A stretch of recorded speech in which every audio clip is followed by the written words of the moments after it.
본 영상은 현재 K리그에서 시행되고 있는 비디오 어시스턴트 레프리, 즉 VAR 시스템에 대한 이해를 돕기 위해 한국 프로축구연맹에서 제작한 영상입니다.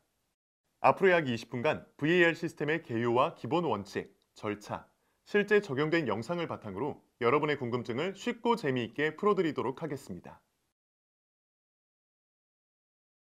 VAR 시스템은 2016년 3월 국제축구평의회 이사회에서 경기 결과가 바뀔 수 있는 상황에서 명백한 오심을 없애기 위해 도입했습니다. K리그는 2017년 7월 1일부터 VAR을 시행했고 아시아에서 첫 번째로 리그에 도입한 국가입니다. VAR의 철학은 최소한의 개입, 최대한의 효과입니다. 따라서 VAR 시스템은 명백한 오심에 대해서만 활용될 수 있고 그렇지 않은 대부분의 상황에서는 적용되지 않습니다. 국제축구평의회는 명백한 오심을 선수, 코칭 스태프, 미디어, 관중 등이 모두 잘못되었다고 인정할 만한 판정이라고 정의하고 있습니다. 다음으로 국제축구평의회가 정한 VAR의 기본 원칙에 대해 설명드리겠습니다. VAR 시스템을 시행하는 모든 국가, 모든 대회는 지금부터 설명드리는 기본 원칙에 의거해서 VAR 시스템을 운영해야 합니다. 첫째, 비디오 판독 대상은 반드시 골 상황, 페널티킥, 다이렉트 퇴장, 제재 선수 확인 4가지 상황에서만 활용될 수 있습니다. 둘째, 항상 주심이 먼저 판정을 내려야 하고 명백한 오심이라고 판단될 때에만 기존 판정을 변경할 수 있습니다. 셋째, 명백한 오심에 대해 VAR은 주심에게 비디오 판독을 권고할 수 있고 오직 주심만이 판정을 변경할 수 있습니다. 넷째, 주심이 판정을 변경하는 방법에는 2가지가 있습니다. 주심이 직접 영상을 확인한 후 판정을 변경하는 온필드 리뷰와 VAR과 주심이 서로 교신만으로 판정을 변경하는 VAR 리뷰가 있습니다. 이후 최종 판정은 항상 주심이 결정해야 합니다. 다섯째, 비디오 판독에 소요되는 시간 제한은 없습니다. 소요 시간에 대한 부담보다는 정확도가 중요하기 때문입니다. 여섯째, VAR 장비가 고장나거나 VAR 프로토콜이 잘못 적용됐다 하더라도 경기를 무효화하지는 않습니다. 일곱째, 모든 리그는 반드시 국제축구평의회가 정한 VAR 프로토콜을 따라야 합니다. 리그만의 로컬 룰은 인정되지 않습니다. 네, 다음으로 국제축구평의회가 정한 VAR의 프로토콜 중에서 주요 사항들을 설명드리겠습니다. VAR의 프로토콜이란 VAR을 실시하는 과정에서 반드시 준수해야 할 절차와 방식을 뜻하는 것이죠. 첫째, VAR은 경기 중 발생하는 모든 판정을 영상으로 체크하고 있습니다. 주심이 직접 판독 지역으로 가서 VAR 모니터를 들여다보지 않는다고 하더라도 말이죠. 따라서 VAR은 주심의 모든 판정 상황을 체크하고 있고 이를 사일런트 체크라고 합니다. 둘째, 주심이 아무 때나 비디오 판독을 위해 경기를 중단시킬 수 있는 것은 아닙니다. 볼이 아웃 오브 플레이 되었거나 양팀 모두 유망한 공격 기회가 없거나 볼이 중립지역에 있을 때만 비디오 판독을 위해 경기를 중단할 수 있습니다. 셋째, 골, 페널티킥에 대한 비디오 판독 시에는 공격의 소유권을 얻은 시점부터 모든 상황이 판독 범위에 포함됩니다. 넷째, 공격 시작 시점이 프리킥, 골킥, 코너킥, 스로인 파울인 경우에는 비디오 판독 범위에 포함하지 않습니다. 첫째, 다른 위치에서 프리킥을 시행한 이후에 골이나 페널티킥이 선언되었다 하더라도 프리킥 위치에 대한 부분은 비디오 판독 범위에 포함하지 않습니다. 둘째, 골킥 시 볼이 움직였고 이후 골이나 페널티킥이 선언됐다 하더라도 골킥 시 움직이는 볼에 대한 부분은 비디오 판독 범위에 포함하지 않습니다. 셋째, 스로인 파울이거나 스로인 위치에 대한 부분은 비디오 판독 범위에 포함하지 않습니다. 넷째, 스로인인데 코너킥을 선언하여 이후 골이 되었다 하더라도 이를 비디오 판독 범위에 포함하지 않습니다. 단, 간접 프리킥이 직접 골로 들어간 경우, 스로인이 직접 골로 연결된 경우, 스로인 인아웃 여부에 대한 부분은 비디오 판독 범위에 포함됩니다. 다섯째, 주심은 VAR의 의견을 듣고 곧바로 판정을 변경하거나 주심 판독 지역 RRA에서 영상을 직접 확인한 후 판정을 변경할 수 있습니다. 판정을 변경할 때는 반드시 TV 시그널을 보여줘야 합니다. 만약 주심과 VAR 판정 의견이 일치할 경우 온필드 리뷰를 하지 않을 수도 있습니다. 여섯째, 골, 페널티킥, 퇴장 상황에서의 주관적인 판단, 즉 파울, 핸드볼 파울 등을 판단하기 위해서는 주심은 온필드 리뷰를 실시합니다. 반면 라인아웃 여부, 온사이드, 옵사이드 여부와 같은 객관적 사실을 판단할 때는 주심과 VAR이 서로 교신만 하는 VAR 리뷰만으로 판정을 변경할 수 있습니다. 만약 온오프사이드 판독 시 온필드 리뷰를 실시해야 한다면 주심은 부심과 같이 영상 판독을 할 수 있습니다. 일곱째, 비디오 판독을 위해 영상을 돌려볼 때는 일반 속도와 느린 속도로 돌려볼 수 있습니다. 일반 속도는 고의적인 파울, 의도적 핸드볼 등 파울의 의도성과 강도를 확인할 때 사용됩니다. 느린 속도는 신체 접촉을 확인할 때 사용됩니다. 주심이 최종 판단할 때는 느린 속도로 신체 접촉 여부를 확인한 후 일반 속도로 최종 판단을 합니다. 첫 번째 VAR 프로토콜, 골 상황에 대한 VAR 판독 영상을 보시겠습니다. 골 상황에 대한 비디오 판독은 공격이 시작된 시점부터 골이 들어간 시점까지 전체를 역순으로 확인하게 됩니다. 그리고 옵사이드 판독의 경우 공을 준 선수의 발끝에서 공이 떠나는 순간과 공을 받는 선수의 위치를 동시에 확인해야 하기 때문에 두 개의 화면을 동시에 보면서 판독을 합니다. FC 서울 2번 황현수의 발에서 공이 떠나는 순간 그 공을 받아서 골을 넣은 19번 윤주태는 옵사이드 위치에 있었습니다. 이 상황에서 부심은 미리 옵사이드 여부를 판단하지 않고 골이 들어갈 때까지 기다렸다가 최종 판단을 하게 됩니다. 또한 옵사이드 여부는 주심의 주관이 개입되지 않는 객관적 사실이기 때문에 VAR의 의견만을 듣고 판정을 변경할 수 있습니다. 두 번째 VAR 프로토콜, 페널티킥 상황입니다. 페널티킥도 골과 마찬가지로 공격이 시작된 시점부터 안에서 반칙이 발생한 시점까지 전체를 확인합니다. 이 장면에서 주심은 대구 골키퍼 조현우의 반칙을 지적하며 페널티킥을 선언했습니다. 그런데 VAR 영상을 확인한 결과 조현우의 반칙 이전에 인천 무고사에 핸드볼 파울이 있었다는 것을 알 수 있었습니다.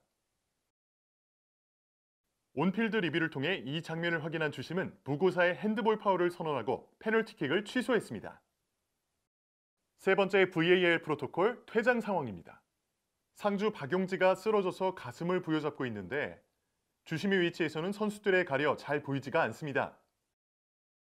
경남의 조던 머치가 발을 빼는 척하면서 박용지의 가슴을 가격했습니다.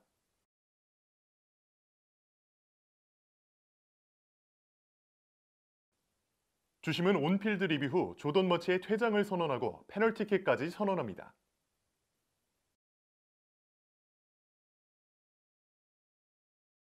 이와 같이 VAR은 모든 상황을 체크하고 있습니다. 따라서 선수나 코칭 스태프가 판독을 요청할 필요가 없는 것이죠. 네 번째 VAR 프로토콜, 제재 선수 확인 상황입니다. 2명 이상 선수가 겹쳐 있으면 누가 파울을 범했는지 잘 보이지 않을 때도 있습니다. 누가 성남 에델의 다리를 걸었을까요? 44번 김정호일까요? 32번 정동윤일까요? 주심은 처음에는 김정호에게 경고를 줬지만 VAR과 교신 후 정동윤의 경고로 정정합니다. 이렇게 주심이 반칙을 범한 선수가 아닌 다른 선수에게 경고를 줬다면 VAR이 이를 바로잡도록 알려줄 수 있습니다. 다음으로 Q&A를 통해 VAR에 대한 많은 오해와 궁금증을 풀어보겠습니다. 왜 축구에서는 감독이나 코치가 영상 판독을 요청할 수 없을까요? VAR이 모든 경기 상황을 체크하고 있기 때문입니다. VAR도 포착하지 못한 명백한 오심을 코칭 스태프가 볼 가능성은 현저히 낮습니다. 국제축구평의회 IFAB에서는 코치와 선수들의 판독 요청은 주로 전략적인 이유로 사용될 것이기 때문에 이들의 판독 요청은 바람직하지 않다고 판단하여 이를 허용하지 않습니다. 다이렉트 퇴장은 판독 대상에 포함되는데 왜 경고 이회로 인한 퇴장은 판독하지 않을까요? 두 번째 경고라고 해서 첫 번째 경고와 특별히 다르게 취급할 수는 없기 때문입니다. 두 번째 경고를 판독 대상에 넣는다면 일반적인 모든 경고 상황을 영상으로 판독해야 할 것이고 그렇게 되면 VAR이 지나치게 경기에 개입하는 결과를 낳게 됩니다. VAR 모니터가 있는 주심 판독 지역, 즉 RRA에 출입하려는 선수와 팀 관계자는 어떻게 되나요? 답은 간단합니다. 주심 판독 지역 RRA에 출입하려는 선수, 코칭 스태프 및 구단 관계자는 경고가 주어집니다. 선수가 TV 시그널을 그리면서 주심에게 항의하면 어떻게 될까요? TV 시그널을 그리면서 아주 강력하게 그리고 과도하게 항의한다면 경고를 받을 수 있습니다. 그리고 여러 선수들이 동시에 TV 시그널을 그리면서 항의할 경우에는 그중 가장 심하게 항의하는 선수에게 경고가 주어집니다. VAR은 언제 주심에게 비디오 판독을 제한할 수 있을까요? VAR은 주심이 명백한 오심을 범했다고 판단한 경우 주심에게 비디오 판독을 제한합니다. VAR은 경기 중 모든 장면을 체크하고 있습니다. 따라서 주심이 놓친 명백한 오심 또는 주심과 판정 의견이 다를 때 VAR은 주심에게 비디오 판독을 제한합니다. 주심이 비디오 판독을 하기 위해 경기를 중단시킬 수 있는 타이밍은 언제일까요? 어느 한 팀이라도 득점 가능성이 있는 유망한 공격을 진행하고 있을 때는 경기를 중단시킬 수 없습니다.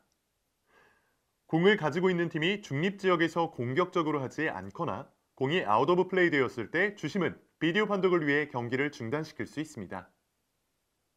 골, 페널티킥 상황에 해당되더라도 비디오 판독을 하지 않는 예외적인 경우도 있나요? 네, 있습니다.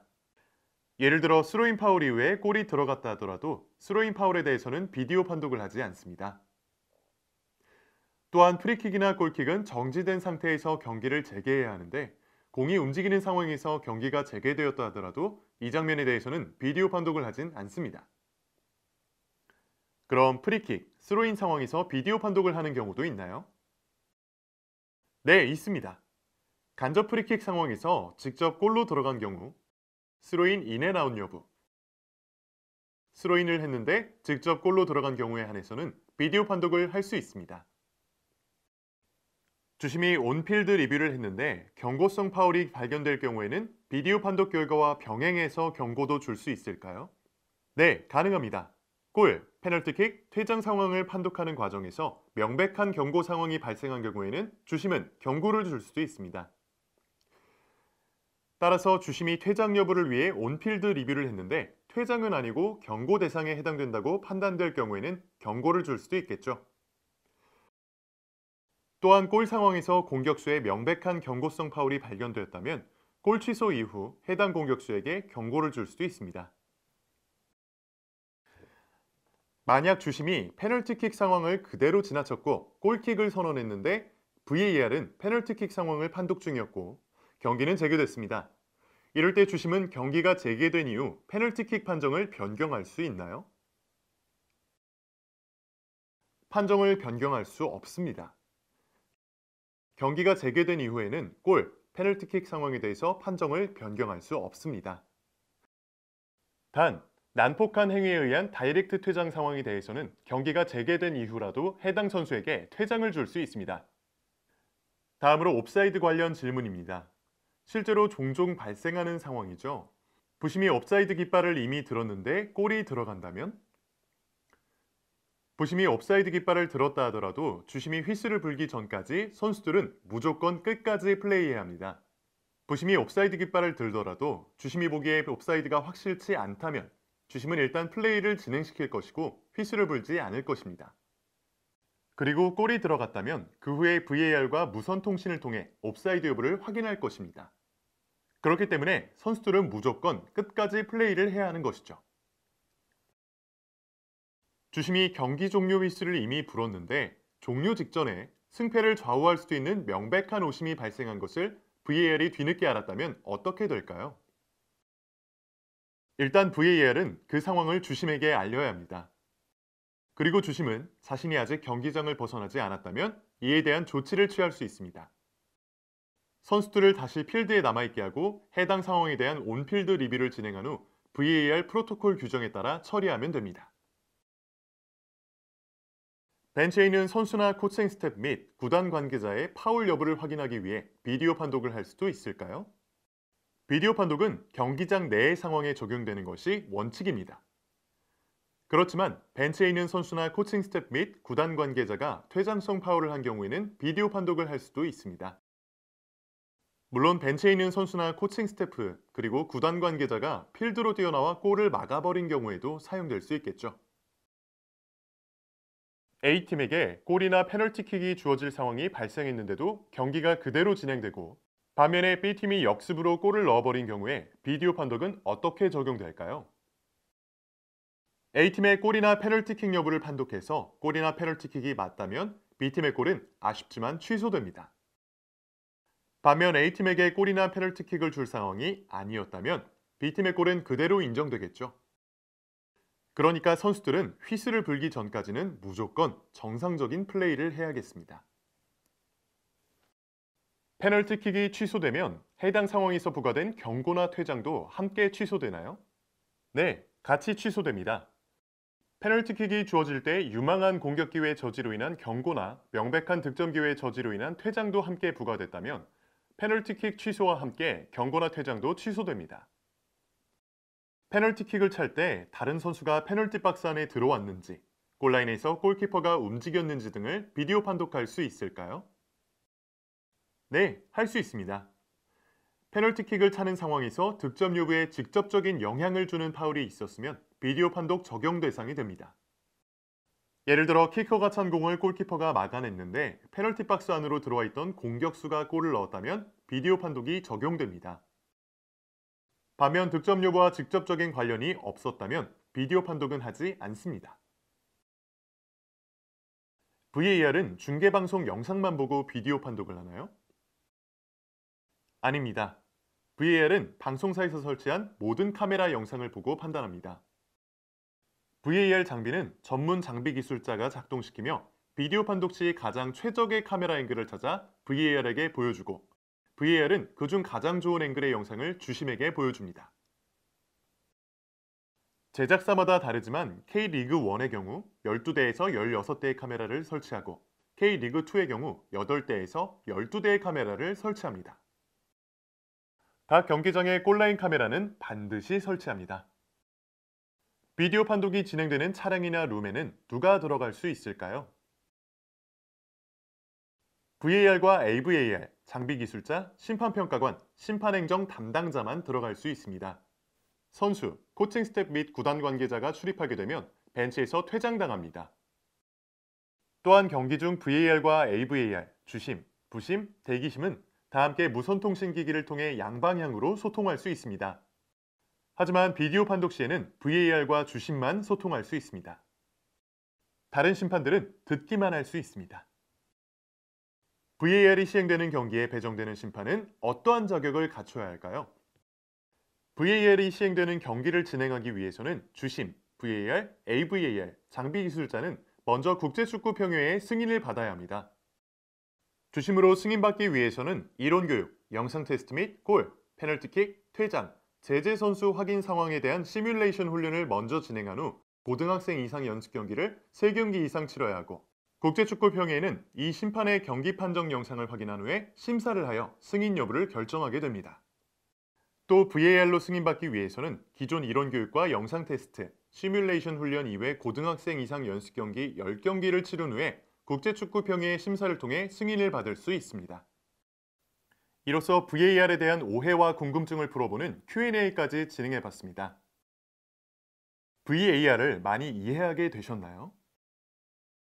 한국프로축구연맹에서는 심판 판정의 정확도와 신뢰도를 높이기 위해 VAR 시스템을 도입했고 많은 시간과 비용을 투자하며 노력하고 있습니다. K리그가 아시아리그 중 최초로 도입한 VAR 시스템은 한국 축구의 자랑이자 자산입니다. VAR 시스템을 정확히 이해하고 판정을 존중한다면 K리그의 가치는 더욱 높아질 것입니다. 감사합니다.